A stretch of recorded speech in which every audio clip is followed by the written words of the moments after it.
오늘 하나님 말씀은 갈라디아서 6장 14절에서 16절까지 말씀을 보겠습니다.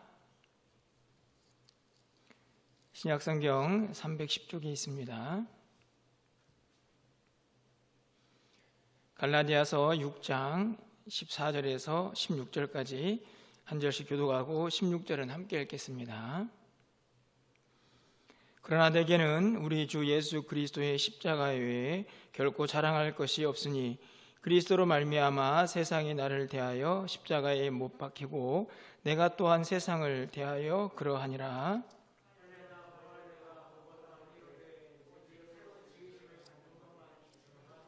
16절입니다. 무릇 이 규례를 행하는 자에게와 하나님의 이스라엘에게 평강과 긍휼이 있을지어다. 아멘.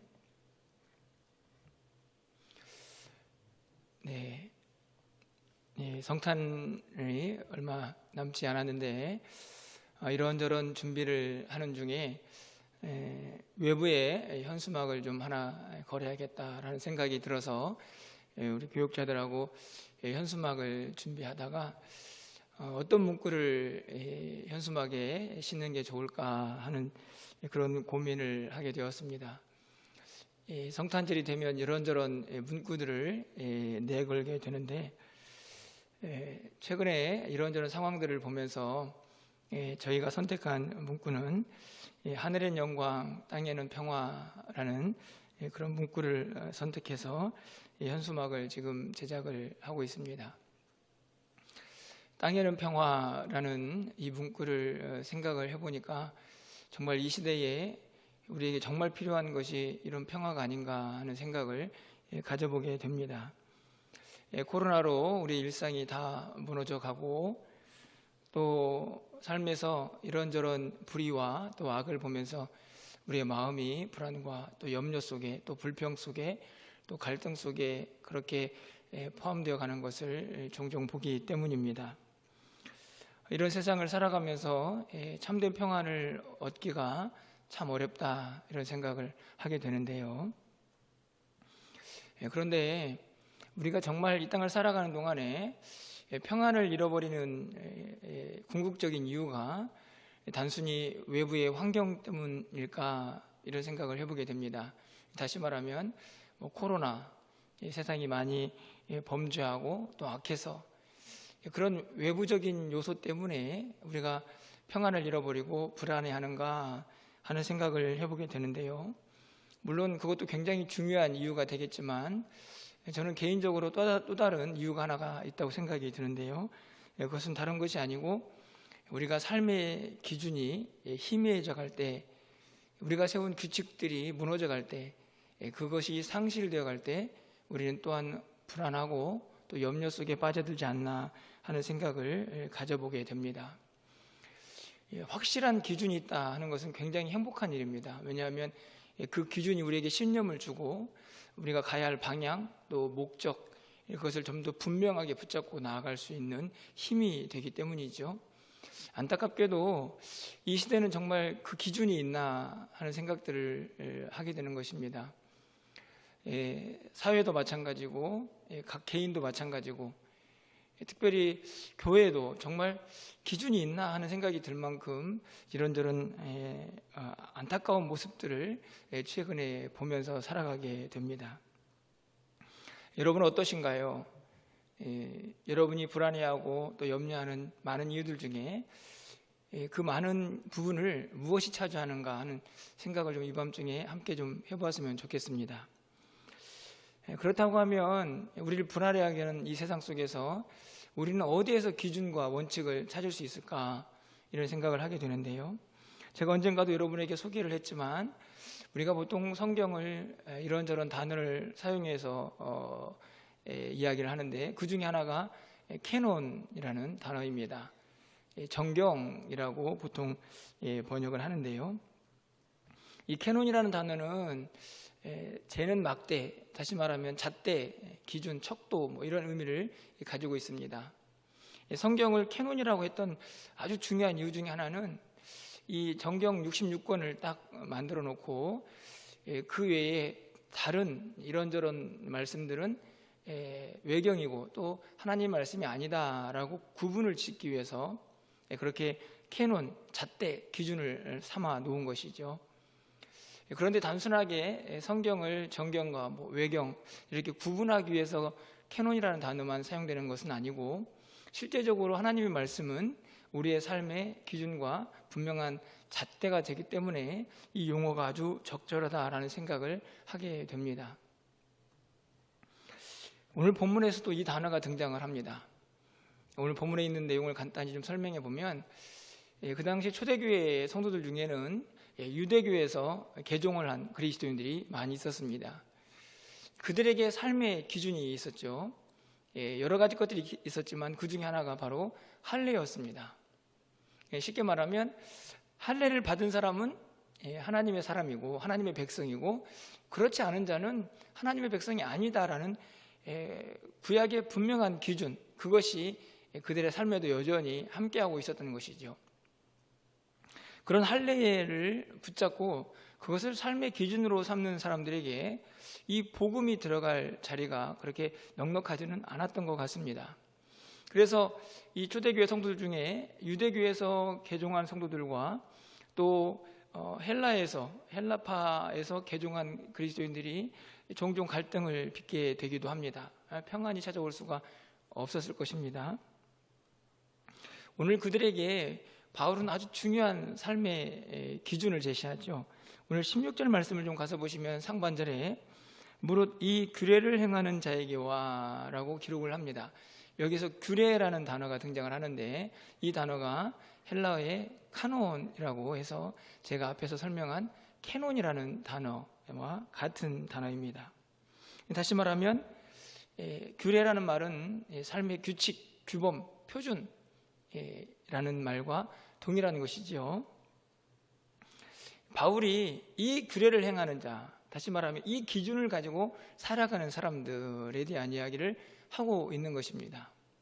이 규례가 어떤 규례일까? 간단히 좀 생각해 보면 바로 14절과 15절에 그것이 잘 드러나 있습니다. 먼저 14절 말씀을 좀 가서 보시면요, 그러나 내게는 우리 주 예수 그리스도와 십자가 외에 결코 자랑할 것이 없으니 그리스도로 말미암아 세상이 나를 대하여 십자가에 못 박히고 내가 또한 세상을 대하여 그러하니라. 바울이 자랑하는 것, 그것은 오직 그리스도의 십자가뿐이다.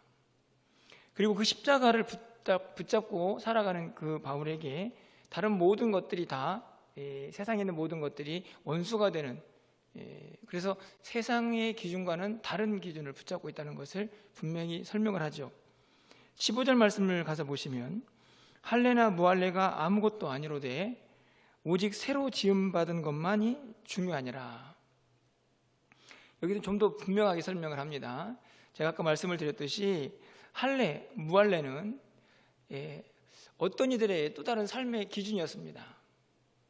특별히 이 할례 같은 것은 유대교에서 개종한 자들이 그들의 삶의 기준으로 삼았던 굉장히 중요한 원칙이었죠.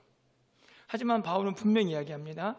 할례, 무할례 그것이 중요한 게 아니다. 정말 중요한 것이 있다.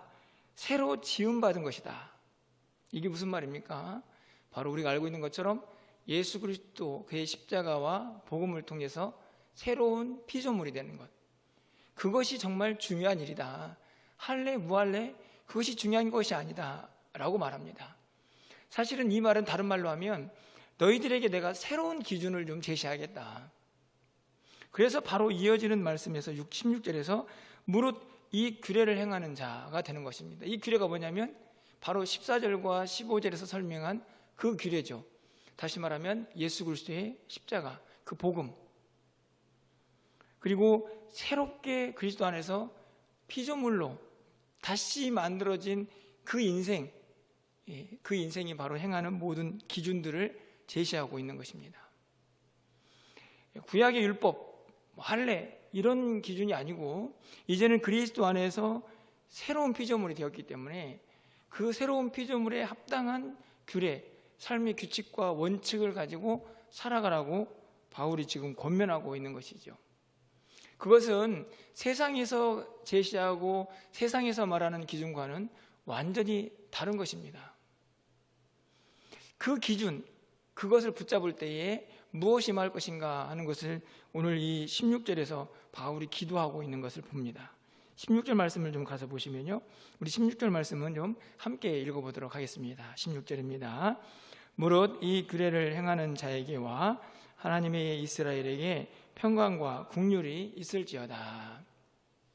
이 본문을 보면 무릇 이 규례를 행하는 자, 앞에서 설명드린 것처럼 그리스도의 십자가로 새로운 삶을 살게 되는, 그래서 새로운 피조물답게 새로운 규례를 붙잡고 새로운 기준을 가지고 그렇게 행하며 살아가는 사람들, 그 사람들이 진짜 하나님의 참 이스라엘 백성이다 라고 하는 말씀이죠.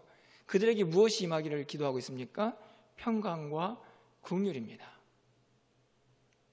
이 말씀을 다시 붙잡으면 오늘 설교의 내용과 정리를 해보면요, 결국 이 땅에서 우리에게 찾아오는 평강과 국률은 어디에서 임하는가? 결국 그것은 바로 이 규례를 행하는 자, 다시 말하면 예수 그리스도의 십자가를 통해서 새로운 피조물이 되어서 이전에 살았던 삶의 기준과 방식이 아니고 이제는 완전히 새로운 기준으로 그것을 붙잡고 그것을 행하면서 살아가는 사람들에게 하나님의 평강과 국률이 임하게 될 것을 분명하게 말씀하고 있는 것이고, 그 지금 기원을 바울이 하고 있는 것입니다. 결국 이 말씀을 정리해 보면 우리의 평강, 우리의 평화, 우리의 국률은 어디에서 임하는가? 결국 그것은 다른 데서 임하는 것이 아니고 이 규례를 행하는 자들, 다시 말하면 새로운 기준을 가지고 그 방식대로 살아가는 하나님의 백성들, 쉽게 말하면 예수 그리스도의 십자가로 거듭난 사람들이 행하는 삶의 기준, 그 안에서 우리에게 평강이 임하게 된다는 말씀입니다. 그것을 확실하게 붙잡을 때에 우리 안에 삶의 평강이 넘쳐날 수가 있다는 말씀이죠. 더 이상 이 기준은 우리를 세상 속에서 흔들리게 하지 않습니다. 이 기준이 확실한 사람은 그 말씀 안에서 든든히 세움을 받고 힘차게 이 세상을 승리하며 평강 가운데 살아갈 수가 있는 것이죠. 여러분, 요한복음 14장 6절에서 우리가 잘 알고 있는 말씀이 기록이 되어 있습니다. 예수께서 이르시되 내가 곧 길이요 진리요 생명이니 나로 말미암지 않고는 아버지께로 올 자가 없느니라. 우리가 잘 알고 있는 말씀이죠. 예수님이 길이고 진리고 생명입니다. 저는 이 말씀을 다시 정리해 보면 예수님이 우리의 삶의 기준입니다. 왜냐하면 예수님이 가신 그 길, 예수님이 진리이고 예수님께서 바로 생명이시기 때문에 그분을 붙잡고 가는 그 모든 길이 우리 삶의 기준이 되는 것이죠. 그분 안에 있을 때에, 그분을 확실하게 붙잡을 때에 우리는 그 삶에서 평강을 누리게 됩니다. 오늘 본문에서 정말 중요한 것이 새로 지음받은 것이다. 이 규례를 행하는 자가 이 기준에 맞춰 살아가는 사람이 평강과 국률이 임한다라고 하는 말씀과 저는 다르지 않다고 생각합니다. 이 요한복음 14장 6절에 조금만 내려가면 바로 27절에 이어서 이런 말씀이 기록되어 있습니다. 평안을 너희에게 끼치노니 곧 나의 평안을 너희에게 주노라. 내가 너희에게 주는 것은 세상이 주는 것과 같지 아니하니라. 너희는 마음에 근심하지도 말고 두려워하지도 말라. 내가 너희에게 주는 평안, 이 평안이 주님으로부터 오는 것이고요. 그리고 주님이 주신 그 평안은 세상과 완전히 다른 평안입니다. 오늘 그래서 14절 말씀을 보면 세상과 원수가 되죠. 세상의 기준과는 다른 삶의 방식을 주님으로부터 우리가 깨닫게 되는 것이고 간직하게 됩니다. 그리스도의 십자가만 자랑하는 이유가 여기에 있습니다. 그 주님을 나의 삶의 기준으로 삼고 그분을 붙잡는 사람에게 주님이 주신 그 평안이 임하게 되는 것이죠. 그래서 내가 너에게 주는 평안은 세상과 다르다. 이 평안을 너에게 끼친다라고 예수님께서 우리에게 말씀을 하고 계십니다. 참 힘들고 어려운 시대를 살고 있습니다. 분명 성탄의 계절이지만 우리에게 그 성탄의 기쁨의 그 느낌을 살리기도 어려운 그런 시대를 보내고 있죠. 하지만 정말 우리에게 중요한 것은 이 성탄의 계절을 어떻게 지나느냐 하는 게 아니고 더 근본적으로 우리 안에 삶의 확실한 기준이 다시 예수 그리스도를 믿는 사람답게 세워져서 그것이 나의 삶의 전부가 되고 그것을 붙잡고 살아가는 우리에게 진짜 주님이 주신 평안이 임하고 있느냐 하는 질문을 이 시대에 또 이 시기 가운데 우리에게 던져야 하지 않을까 생각이 드는 것입니다. 여러분 안에 평안이 있으십니까? 정말 주님이 우리에게 주시는 세상이 줄 수도 없고 세상이 빼앗을 수도 없는 그 평안이 우리에게 있는지 다시 한번 돌아보시고, 만약에 그 평안이 없다고 하면 우리가 붙잡고 있는 삶의 기준과 방식이 정말 그리스도의 십자가, 그 복음 외에 다른 것이 아닌가 하는 것을 여러분이 분명히 점검하셔야 합니다. 저는 이 성탄의 계절에 우리에게 정말 필요한 것이 바로 그것을 살피고 점검하는 일이 아닐까 생각을 합니다. 바라기는 우리 모두가 오늘 이 말씀을 통해서 이 규례를 행하는 자, 이 삶의 기준을 붙잡고 살아가는 자에게 하나님 주신 평강과 긍휼이 임할 것이라는 것을 여러분이 확실하게 믿으시면서, 힘들고 어려운 시간들이지만 여러분 하나님 주신 그 주님 주신 평강을 여러분이 마음껏 누리는 이 계절이 되기를 주님의 이름으로 간절히 축원합니다.